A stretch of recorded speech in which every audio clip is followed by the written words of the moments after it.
Hello. അപ്പോൾ ഇത് അച്ഛൻ മലയ്ക്ക് പോയിട്ട് തിരിച്ചെത്തിയിട്ടുണ്ട്.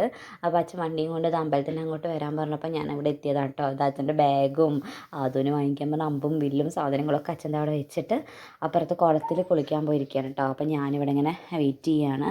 അപ്പോൾ കുളിച്ച് കഴിഞ്ഞ് വന്ന് ഇനി ഇതാ അച്ഛൻ വണ്ടി എടുത്തിട്ട് പോവാണ്. ഇതെന്താണെന്ന് വെച്ചാൽ എനിക്ക് വണ്ടി മറ്റേ ഫ്രണ്ടിൽ സാധനങ്ങളൊക്കെ ഉള്ളതുകൊണ്ട് ഓട്ടിക്കാനൊരു പേടി. അപ്പോൾ ഞാൻ അച്ഛനാണ് കേട്ടോ ഓട്ടിക്കണത്.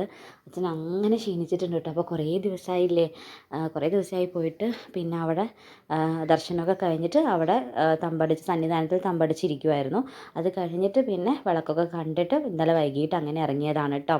അപ്പോൾ ഇതാ ഇന്ന് എത്തിയിട്ടുണ്ട്. ഇവിടെ എങ്ങനെയാണെന്ന് വെച്ചാൽ നമ്മളിതാ കിണ്ടിയും വെള്ളമൊക്കെ വെച്ചിട്ടുണ്ട് അമ്മ. അപ്പോൾ കാലൊക്കെ കഴുകിയിട്ട് വരും. എന്നിട്ട് ഇതാണ്ടോ കല്ലിൽ വിളക്കൊക്കെ കൊളുത്തി വെച്ചിട്ടുണ്ട്. ഇതിൽ പ്രാർത്ഥിച്ച് ശരണം വിളിച്ചിട്ട് തേങ്ങ ഉടച്ചിട്ട് അകത്ത് കയറും കേട്ടോ. അങ്ങനെയാണ് ഇവിടെ. എന്ന് വെച്ചാൽ നമ്മുടെ വീട്ടിൽ വെച്ചിട്ടായിരുന്നു കെട്ടുന്നത്. അതുകൊണ്ട് തന്നെ ഈ കല്ലിൽ തേങ്ങ ഉടച്ചിട്ടാണ് അച്ഛൻ പോയിട്ടുണ്ടായിരുന്നത്. അപ്പോൾ ഡെയിലി നമ്മൾ രാവിലെയും വൈകിട്ടും ഇതിൽ വിളക്ക് കൊളുത്തി ശരണം വിളിച്ച് പ്രാർത്ഥിക്കുകയൊക്കെ ചെയ്യുമായിരുന്നു കേട്ടോ. അപ്പോൾ ഇനി ഇത് നമ്മൾ തേങ്ങ ഉടച്ചിട്ട് ഈ കല്ല് മാറ്റി വയ്ക്കും. അങ്ങനെയൊക്കെയാണ് കേട്ടോ ഇവിടെ. ഓരോ സ്ഥലത്തും ഓരോ രീതിയാണ്. ഇവിടെ എങ്ങനെയാണ് കേട്ടോ. അത് ആദ്യക്കുട്ടി ഇതാ ശരണം വിളിക്കുകയാണ് കേട്ടോ. അപ്പോൾ ആദ്യക്കുട്ടിക്ക് വരുന്ന സമയത്ത് അമ്പും വില്ലും വാങ്ങിക്കും മുത്തശ്ശാന്ന് പറഞ്ഞിട്ടുണ്ടായിരുന്നു. അപ്പോൾ അച്ഛൻ അമ്പും വില്ലൊക്കെ വാങ്ങിച്ചിട്ട് വന്നിരിക്കുവാണ് കേട്ടോ. അപ്പോൾ ആദ്യക്കുട്ടി അതൊക്കെ നോക്കിക്കൊണ്ടിരിക്കുവാണ്.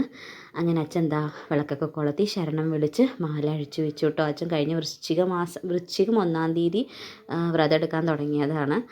2 മാസമായിട്ടപ്പോൾ അത് അച്ഛൻ പിന്നെ അതാ സംസാരിച്ചുകൊണ്ടിരിക്കുക കേട്ടോ. ഓരോന്ന് അച്ഛൻ നല്ല ക്ഷീണമായിട്ടുണ്ട് കേട്ടോ. അതിന് അച്ഛൻ നന്നായിട്ടൊന്ന് ഉറങ്ങണം. അപ്പോൾ ഇത്രയേ ഉള്ളൂ ഇന്നത്തെ വീഡിയോ. എല്ലാവരും ഒന്ന് സബ്സ്ക്രൈബ് ചെയ്യണേ. Okay, bye bye.